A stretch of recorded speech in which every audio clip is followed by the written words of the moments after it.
हमारे माताएं, बहनें, नौजवान साथी, बड़े बुजुर्ग, आप सभी का मैं हार्दिक अभिनंदन करते हुए हमारे मंच पर उपस्थित सभी गण्यमान्य अतिथि का मैं स्वागत करता हूं और आप सभी लोगों को जोहार करता हूं। देखिए, अभी हम लोग रंगो नदी विधानसभा क्षेत्र के चुनाव प्रचार प्रसार में नहीं पहुंच पाए।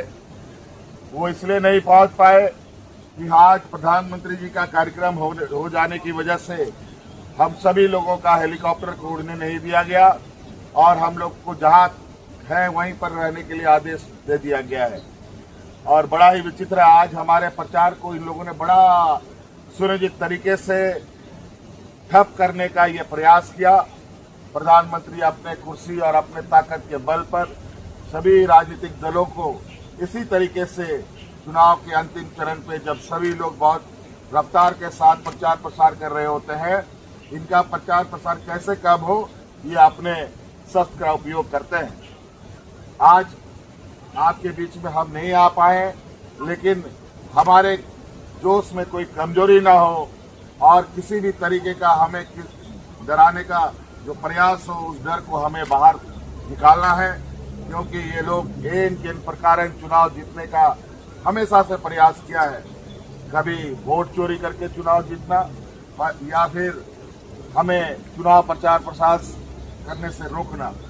लेकिन आप सभी लोगों को हम कहना चाहेंगे, पहली बार असम की धरती में झारखंड मुक्ति मोर्चा ने कदम रखा है और इसमें जय भारत पार्टी और आशा के लोगों ने मिलकर आज यहाँ के आदिवासी, किसान, मजदूरों का हक अधिकार की लड़ाई लड़ने के लिए संकल्प लिया है।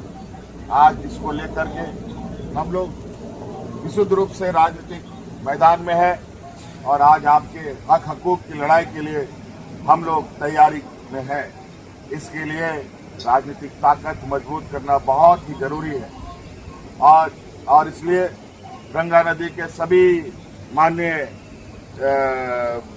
जितने भी हमारे मतदाता हैं, आप सब लोग, आप चुनाव बहुत करीब आ चुका है, आप सभी लोगों से आग्रह है और निवेदन करने हम लोग आए हैं। हम लोग वीर भूमि से आते हैं और हमें हक अधिकार कैसे लड़ा जाता है, कैसे लिया जाता है, हम लोगों से बढ़िया कोई नहीं जानता।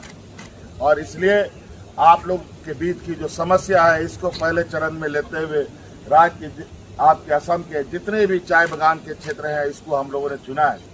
और बड़ा ही आश्चर्य होता है कि आज चाय बागान में जो समस्या है, बिजली का, पानी का, पक्का मकान का, बच्चों के लिए अच्छी शिक्षा का, यहाँ के किसानों का, मजदूरों का, आदिवासियों का मजदूरी का, आदिवासियों का आदिवासी के दर्जा का, ये बरसों बरस से क्यों लंबित है, मुझे समझ से परे है।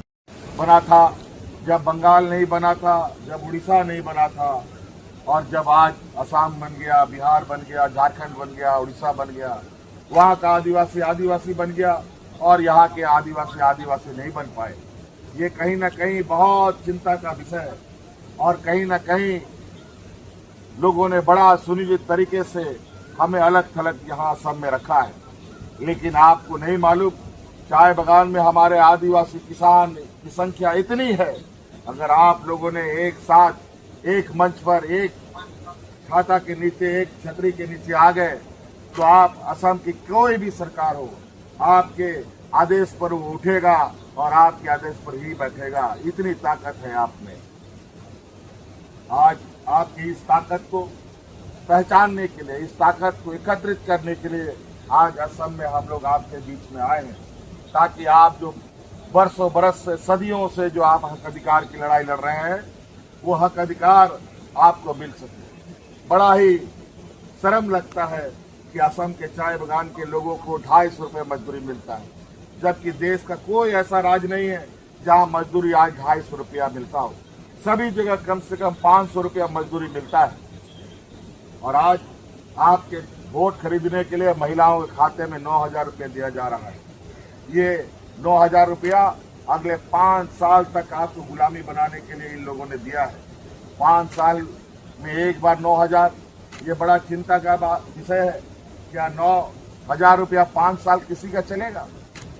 कभी नहीं चल सकता। आज 250 रुपया में आप लोग कैसे अपना जीवन गुजर बसर करते हैं, ये हमारे लिए बहुत चिंता का विषय है। क्या खाते हैं, क्या आप रखेंगे, क्या घर चलाएंगे, क्या बच्चों को पढ़ाएंगे, क्या बीमारी में इलाज कराएंगे, क्या होगा आपके 250 रुपया में। आज इसीलिए आपका न्यूनतम मजदूरी कैसे 500 रुपया हो, ये हमें पता है। और आप हमारा साथ देंगे तो निश्चित रूप से हम लोग ऐसे नीतियों का निर्धारण करवाने का काम करेंगे जहां आपको 250 रुपया से 500 रुपया न्यूनतम मजदूरी आपको मिले। बहुत सारी बातें हैं, लेकिन आज हम आपके बीच में नहीं पहुंचने का हमें बहुत तकलीफ है, लेकिन आज इससे मनोबल घटाने का जरूरत नहीं है। आज हमारे सिपाही आपके बीच में हैं, आज नहीं कल हम आपके बीच में जरूर पहुंचेंगे, लेकिन अपनी ताकत को पहचानिए, एकजुट रहिए और अपने हक हकूक की लड़ाई को आगे अंजाम तक पहुंचाने का काम कीजिए। आज असम की जो स्थिति है, मैं आपके गांव में, आपके चाय बागानों में, आपके घरों में जाने का मुझे मौका मिला। ऐसा बुरा हाल मैंने अलग किसी दूसरे राज्यों में कभी नहीं देखा। और आज आपके इस असम के हालात, यहाँ के आदिवासियों के हालात को देखकर मुझे निश्चित रूप से बहुत ही तकलीफ और असहाय महसूस हो रहा है। आज हम लोग जिस राज्य से आते हैं वो वीर भूमि है। आज हम लोग हर चीज लड़ाई संघर्ष करके हमने पाया है।